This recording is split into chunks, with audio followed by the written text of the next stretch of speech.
Twitter lynch mobs, Twitter algorithms that portray, oh, Jason Whitlock said X, Y, and Z. Did you see how many people called him homophobic or transphobic or Uncle Tom or blah, blah, blah? And the HR head will walk into his boss and say, look at what the people are saying on Twitter. Yeah, as far as the LGBT hate a lot of people. Like, if you want to be honest, the LGBT hated Andrew Tate more than they hate Elon Musk. No. That's Bryson, true. this is why. Andrew Tate is just a voice on social media. He doesn't control a critical platform. Do you know why he got banned? He doesn't. Twitter is the #1 tool of the alphabet mafia. Okay, so I have a question, right? Just to compare.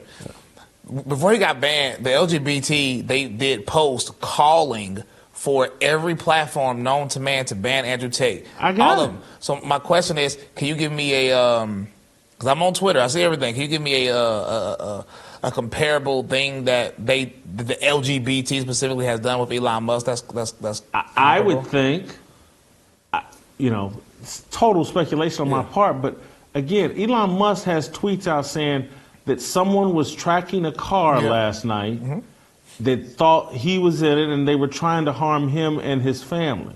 If that's LGBT, then I will agree. That's a lot worse. That's the amount of venom that's being stirred around him. And the people stirring the venom is the alphabet mafia. This Yoel Roth, he's one of the top soldiers in that whole movement. And he strategically placed to be in charge of censorship at Twitter. Again, I've talked about on this show, and again, as we continue this conversation, I just keep moving further and further up their hit list. Maybe I was 1,000. After today's show, I'll be 999. Who knows? But this is why I keep talking about. They dominate the human resources departments of corporate America. Their HR head in most corporate America is an alphabet mafia soldier, and so they're the gatekeepers of who gets jobs and who gets promoted into leadership, who's even qualified for it. And so you'll have a heterosexual man with Christian values sitting in a corporate space, perfectly qualified, wanting to move up, wanting a bigger house, do for his family, blah, blah, blah. And he knows he has to adopt their values to move up. He knows he has to betray his own Christian values to move up. And many of them are doing that because that's required. If you don't talk their talk in those key positions, you can't move up into them. So they control human resource. And what does human resource use as I wet my finger, let me tell you which way the public and the wind is blowing? Twitter. Twitter lynch mobs, Twitter algorithms that portray, oh, Jason Whitlock said X, Y, and Z. Did you see how many people called him homophobic or transphobic or Uncle Tom or blah, blah, blah? And the HR head will walk into his boss and say, look at what the people are saying on Twitter. How can we keep Jason Whitlock in this position? And Twitter, again, Bryson, I'm older than you. I've been in corporate America at a high level. I know how Twitter was used against me and others. Twitter is the AR-15. It's the mass shooting gun weapon of the alphabet mafia. They use it strategically. The algorithms are rigged. That's why they put someone like Roth in charge to make sure that certain of you, me, Royce, are spotlighted and targeted and made radioactive. Oh, these guys are outside the norm, and that's not.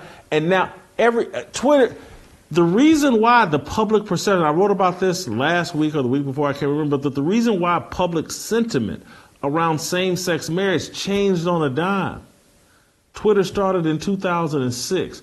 Go look at what the public thought in 2005 about same-sex marriage, and then go look 10 years after Twitter and how it flipped. I have a question, though. Do you genuinely think Twitter is the LGBT use Twitter more than TikTok?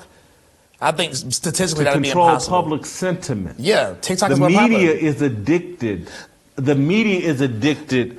If a propaganda tool controls the media, I get that TikTok's more popular, but if you want to control the media through propaganda, the media, that's our newspaper of record, Twitter. So Twitter is more for news, but I'm saying if you need some propaganda to control people, though, because TikTok is more popular than any media. Okay, this is what I'm going to say, though. Yeah. There's not a CEO of a major corporation who knows a damn thing about TikTok. Oh, no, that's not true. Hears about it, but doesn't know it. Twitter, their HR guys can bring, here's what's going on Twitter, and they understand it. When they come in and say, here's what's happening on TikTok, ain't that for kids? Ain't that they don't, it's not a good post for public sentiment. Oh. Yeah, I'm only disagreeing because I study social media, and if you're talking about how to grab people, I'm just disagree on that fact. And also, once again, people like Pastor Steven Anderson, if you know who he is, he's literally banned from multiple countries for the LGBT. My whole thing is just call it Elon Musk the #1 public enemy of the media. I would agree, but public enemy of LGBT, I can't. I don't even think Elon Musk is top 5 on that right there.